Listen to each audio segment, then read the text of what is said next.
શું બનાવ્યું મમ્મી? ચોળી તુરિયાનું શાક, બાજરીના રોટલા, લસણની ચટણી. મસ્ત ખાવાનું બનાવ્યું અને એકદમ સિમ્પલ. હા, દેશી. કેવી રીતે બનાય? હેડ શીખવાડું તને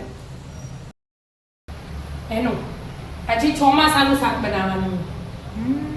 આ ચોળી, લીલી ચોળી અને તુરિયા ધોઈને સમારીને તૈયાર કર્યા.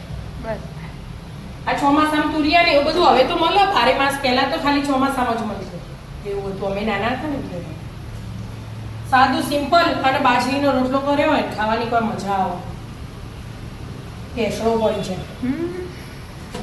તમને પીઝા ને એવું ખાઈને મજા આવે ને તમને આરીઓ ખાઈને મજા આવે.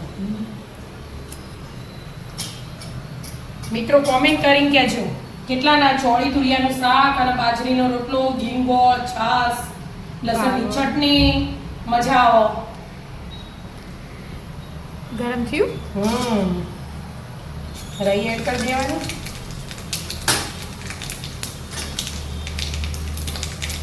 જીરું એડ કરી દેવાનું. અજમો લઈ લેવાનો. અજમાનો વઘાર કરવાનો થોડો અને હિંગ એડ કરી. ગેસ એકદમ ધીમો કરી પહેલાં આદુ લસણ મરચાં એડ કરી દીધા.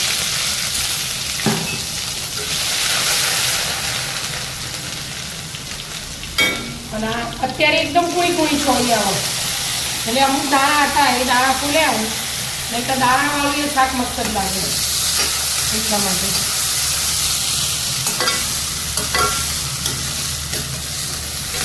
બધાને ઘેર બનતું જ હોય શાક. અને આ તુરિયા નાખીએ ને આપણે એટલે તુરિયાનો રસો થાય એટલે પાણી નહીં એડ કરવાનું. એમનામ એટલું મસ્ત રસાવાળું શાક બનાવે. દાણા નહીં એટલે દાણા હોય તો ઘણી વાર ચડવા દેવા નહીં ચોળી પછી તુરિયા એડ કરવાના. પણ આ દાણા ઓછા ને પૂરી ચોળી ને એટલે મેં બધું હાથે જ કરી દીધું. નહીંતર એટલી ચોળી ચડો ને તો છવળ થઈ જાય. બરાબર. ચડવા દેવાનું ના હવે મીઠું કરી દઉં ને મસાલો.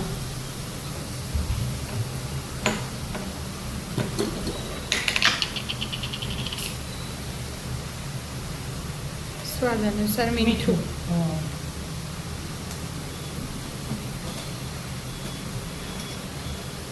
હળદર અને લાલ મરચું અને આમ ઉપર પાણી મૂકી દેવાનું મસ્ત આમ ચડવા દેવાનું. ઉપર પાણી મૂકીને ચડવાનું. વરાળથી મસ્ત ચડી જાય રસોઈ બના મસ્ત છે આપણે. બરાબર એવી રીતે કરી દો. હા ઉપરથી પાણી ખાસું ઓછું થઈ ગયું મમ્મી. હા આટલા બધી ભરી દઉં. હા બની છે. હલાવી નહીં હવે હલાવવાની. ચડી ગયું. ચોળી દેખાય એકલી પેલું તો દેખાતું જ નહીં. એ ચડી ગયું અને ચોળી એ ચડી જ જયું જોઈએ ને આપણે દબાઈ ખબર પડી જ જાય ચડી જઈ. કુણી હતી ને એટલું. હવે એમાં થોડું ધાણા જીરું એડ કરી દેવાનું. જેને ગરમ મસાલો નખવો હોય ગરમ મસાલો નખો. જે ગોળ ખાતા હોય થોડોક સ્લાઇડ ગોળ નખાય. એવું? હા ગોળનો એકદમ મસ્ત સ્વાદ આવે. ચોળી જોઈએ ધીમા ગેસે ઘડીવાર ચડવા દેવાની. એકદમ સાઈડના ગેસ પર મૂકી દો. 1-2 મિનિટ એટલા રોટલાની તૈયારી કરો. રોટલો બનાવવાનો. રોટલો બાજરીનો બનાવવાનો મસ્ત. રોટલો બનાવી દીધો મમ્મી તું? એ તો હા રોટલો બનાવતા વાર ના થાય. તવી ગરમ થાય ને એટલે ફટાફટ રોટલા ઉતરી જાય. ભાખરી કરતો રોટલી કરતા એકદમ સસ્તું રોટલો. હા બસ હવે આ લથેપા માંડવાના. મસળી દીધો. મસળી ગયો તો કઈ આ 2 બાજુ ચડે ને એટલી વારમાં મસળી જાય. અને ઊંધો પાડી એટલે થેપવાનો હોય એવી પદ્ધતિ હોય. એટલે એક ચડીએ રે એના થેપાઈએ. હવે થેપા.